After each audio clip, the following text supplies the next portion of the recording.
L'une des premières choses que l'on apprend lorsqu'on s'engage sur la voie spirituelle, c'est apprendre à désapprendre. En grandissant dans notre culture et avec notre éducation, on accumule un certain nombre de connaissances, de croyances, de jugements, de préjugés.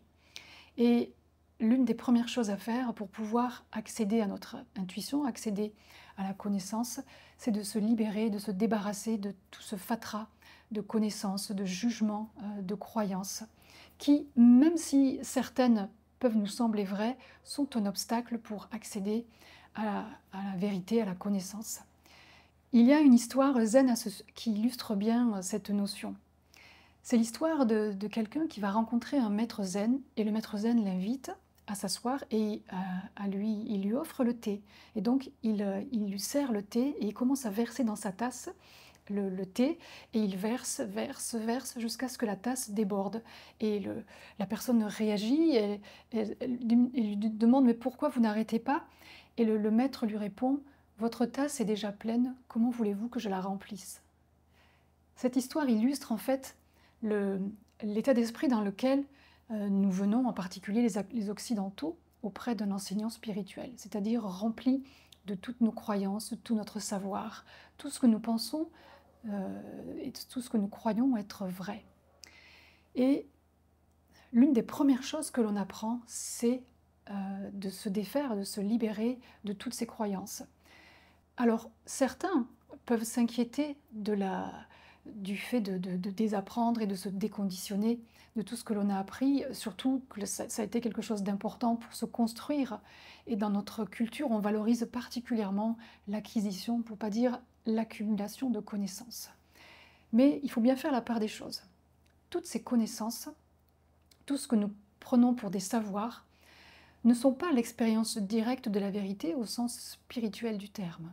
Au sens spirituel, faire l'expérience de la connaissance, de la vérité, c'est faire tomber le voile de l'ignorance qui nous empêche de voir cette vérité dont parlent les saints, les sages, les mystiques, et qui est au-delà de toutes nos croyances et au-delà de nos connaissances.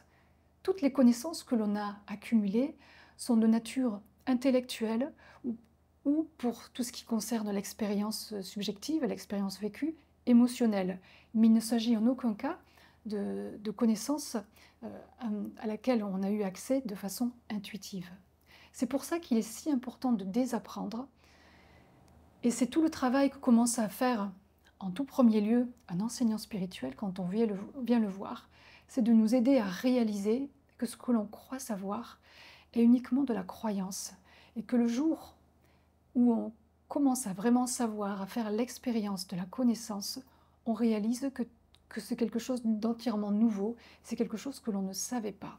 Pour pouvoir accéder à cette connaissance, pouvoir faire l'expérience de cette vérité ou de ces vérités universelles, pour que ce soit quelque chose de personnel, il faut d'abord faire la place dans notre esprit. Si on a déjà un certain nombre d'idées préconçues sur ce que devrait être par exemple l'amour, on ne peut pas faire l'expérience véritablement de l'amour. Ce n'est que lorsque on aborde les situations de façon ouverte, neuve, vierge et intuitive, que l'on peut aller au-delà de ce que l'on croit, de ce que l'on a vécu, de notre expérience passée, et que l'on peut entrer vraiment dans la vie et dans l'expérience et dans la transmission de ce que veut nous enseigner la vie à travers les situations que l'on vit. C'est une chose qui n'est pas toujours facile pour beaucoup d'Occidentaux. Pourquoi? Parce que le fait d'avoir accumulé toutes ces connaissances, d'avoir acquis même ces compétences, ce savoir,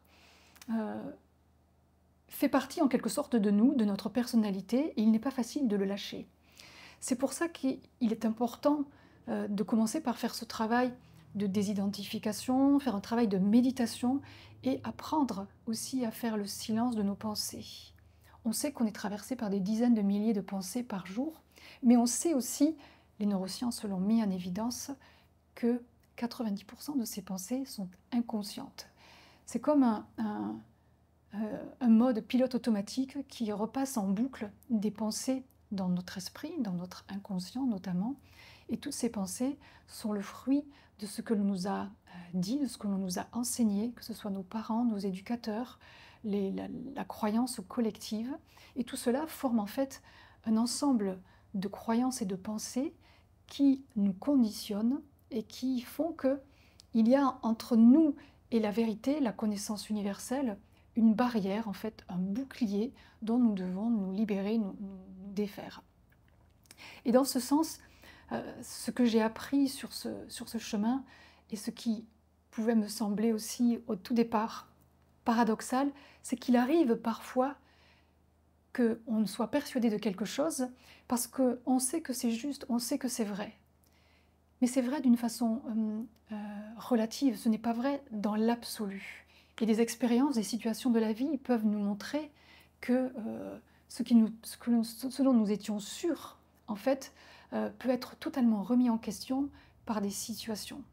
Je vais donner un exemple pour illustrer une expérience vécue.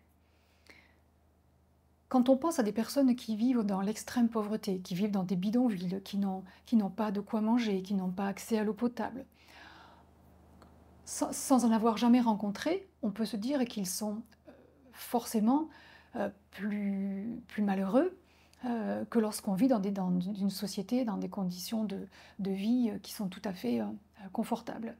Eh bien, on peut être très surpris, et moi-même j'ai été surpris, de découvrir, en rencontrant en Inde, à Madagascar, des personnes vivant dans la pauvreté la plus extrême, dans le dénuement le plus complet, et faire preuve d'une joie de vivre absolument extraordinaire que je n'ai jamais rencontrée dans les pays riches, et même dans les quartiers les plus riches des pays riches que je connais.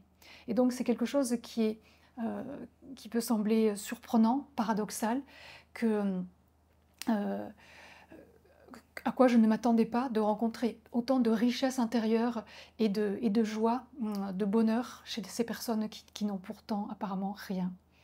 Et sur la voie spirituelle, c'est vrai aussi de toutes sortes de situations. J'ai vécu des situations où, a priori, ce que je considérais au départ comme une épreuve, comme quelque chose de difficile, et même qui me faisait souffrir psychologiquement, s'est révélé être, avec le recul, en accédant à un autre niveau de conscience, à une compréhension plus profonde, plus intuitive, et avec le recul, avec plus de maturité, des expériences, des épreuves qui se sont révélées être les choses les plus belles, les plus magnifiques qui me soient jamais arrivées.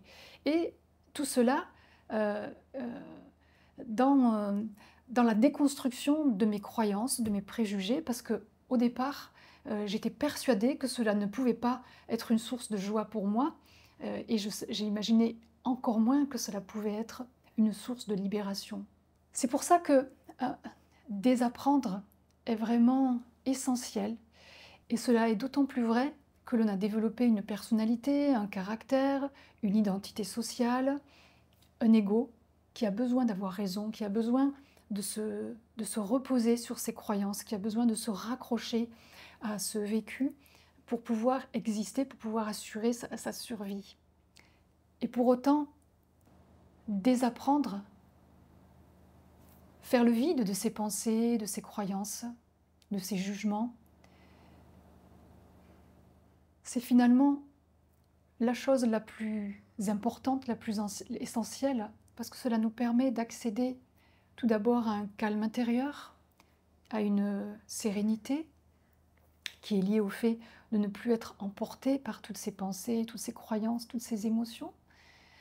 Et aussi parce que cela fait la place, cela ouvre le champ des possibilités et cela nous permet de vivre autrement les situations qui se présentent à nous. Et inévitablement, sur le chemin spirituel, des situations vont se présenter à nous que nous allons vivre comme des épreuves, parce qu'elles font partie de ce que nous avons à vivre pour être enseignés, pour nous libérer de certains attachements, pour nous libérer de certaines croyances, pour nous défaire de certains préjugés, et au final, pour nous amener sur ce chemin à lâcher prise, à nous ouvrir à notre intuition et à cette dimension spirituelle en nous qui s'exprime par notre conscience, qui s'exprime à travers notre intuition. Et au final, plus on se libère de nos croyances, plus on devient libre. Car quand on se libère de nos croyances, quand on désapprend, ce n'est pas pour apprendre de nouvelles croyances, ce n'est pas pour intégrer de nouveaux conditionnements, c'est au contraire pour devenir vierge de conditionnements et pour pouvoir accéder soi-même à la vérité, à la connaissance. Le but d'un enseignant spirituel n'est pas de nous déconditionner pour nous reconditionner, c'est de nous apprendre à nous libérer de tous les conditionnements pour nous faire accéder à notre liberté.